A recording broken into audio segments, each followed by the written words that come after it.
देखिए, भारत के खिलाफ कुछ शक्तियां हैं बाहर जो हमेशा इस तरह की साजिश करती रहती हैं कि भारत को किस तरह से तोड़ा जाए, कमजोर किया जाए। और सोरोस फंडेड हो या दूसरी हो, डीप स्टेट हो अमेरिका की, हमारा पड़ोसी मुल्क हो पाकिस्तान, चाइना, बहुत सारे शक्तियां लगी रहती हैं कि भारत लेकिन उनको एक अभी कुछ दिन पहले जो स्टेटमेंट एक गंथर फर्लिंगर जो हैं ऑस्ट्रिया के रहने वाले, उसने कहा कि हमें भारत को एक्स भारत बना देना चाहिए।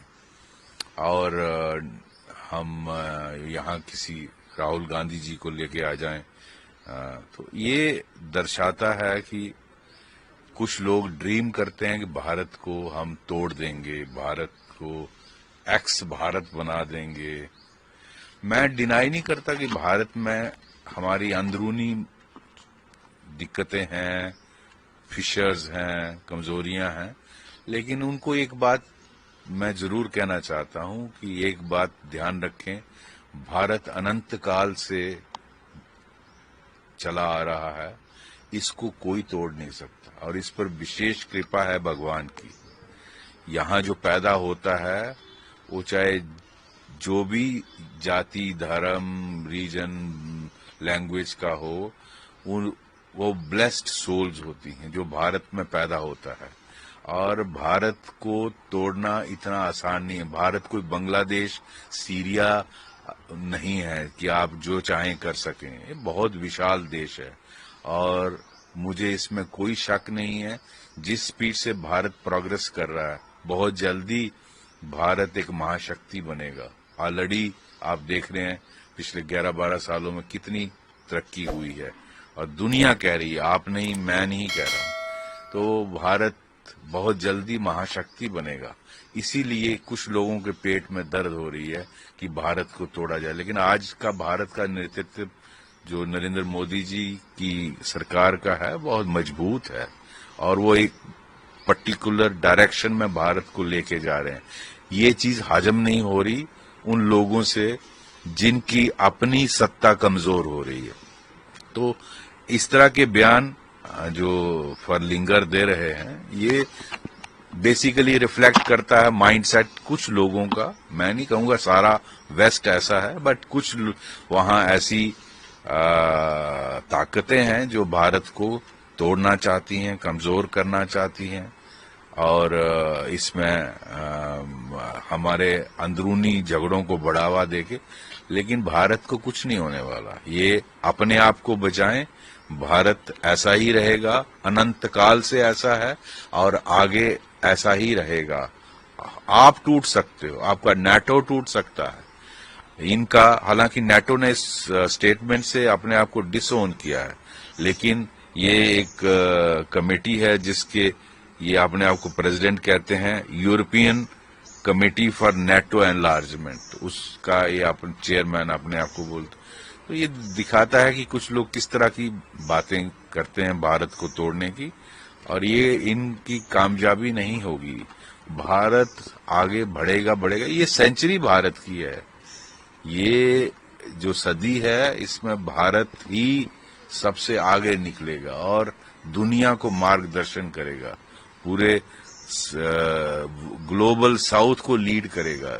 ऑलरेडी मोदी जी की सरकार इस तरह का बहुत सारे कदम उठा रही है। तो मुझे नहीं लगता आप ये जो लोग इस तरह के ड्रीम कर रहे हैं वो कामयाब हो। सर, उनका ये भी कहना है कि हमारे अगले प्रधानमंत्री जो हैं वो राहुल गांधी होंगे, इस तरह की मानसिकता भी वो रखेंगे।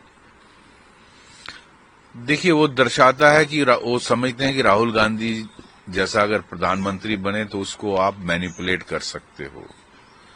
राहुल गांधी जी ने कभी बेस्ट में जाके ऐसे स्टेटमेंट भी दिए हैं कि भारत में डेमोक्रेसी नहीं है, वोट चोरी होती है, इलेक्शन कमीशन मिला हुआ है। ये सारा आप बाहर बोल के अपने ही देश को बदनाम करते, कमजोरी करते। अगर आपका कुछ है तो सबूत लोगों के सामने रखिए। अब इलेक्शन कमीशन नहीं सुनता, सुप्रीम कोर्ट जाइए, यहाँ हर एक मैकेनिज्म अवेलेबल है। लेकिन मैं ये भी पूछना चाहता हूँ राहुल गांधी जी से कि अगर वोट चोरी हो रही तो कर्नाटका में आपकी हुकूमत कैसे बनी? हिमाचल में आपकी हुकूमत कैसे बनी? वहां बीजेपी वोट चोरी नहीं कर पाई, तो फिर आपके 99 सीट्स कैसे आए? बहुत सारी जगहों पे आपने जीता है, अपोजिशन जीती है। बंगाल में अपोजिशन की सरकार है, टीएमसी की, केरला में है, तो वहां वोट चोरी नहीं होता। तो इस तरह के एलिगेशन लगाना गलत बात है। Unless you have a solid proof बताइए, और वेस्ट में जाके उनको आप बोलते आइए आप हमारा, you are inviting them for interference. इस तरह के बयान शोभा नहीं देते हैं, राहुल गांधी हो या कोई भी विपक्षी नेता हो।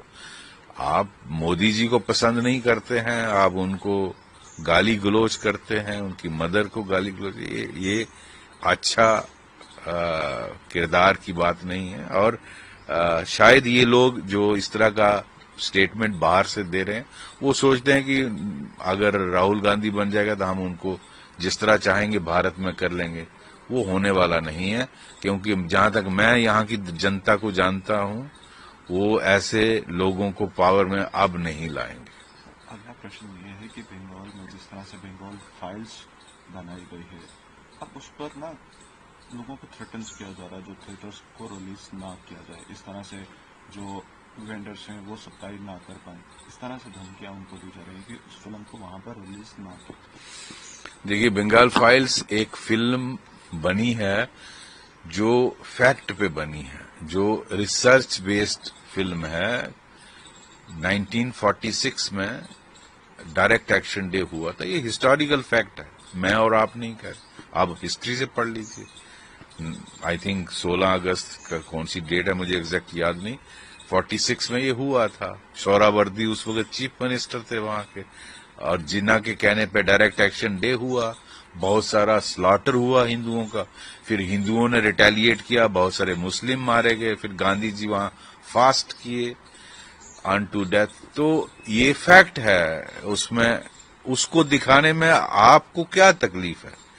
और पूरे आप सुप्रीम कोर्ट भी गए, कोर्टों में गए, उन्होंने कहा गवर्नमेंट की कमेटी एग्जामिन करके फैसला करेगी, उसने कर भी दिया, और पूरे देश में रिलीज है।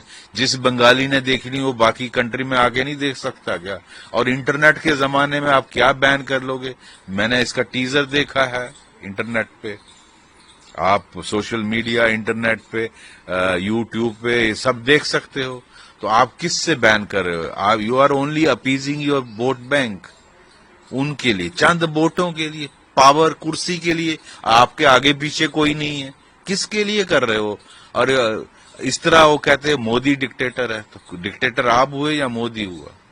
और आप इस तरह के कदम उठा के अपने आप की मानसिकता दर्शाते हो, किसी को और फर्क नहीं पड़ने वाला।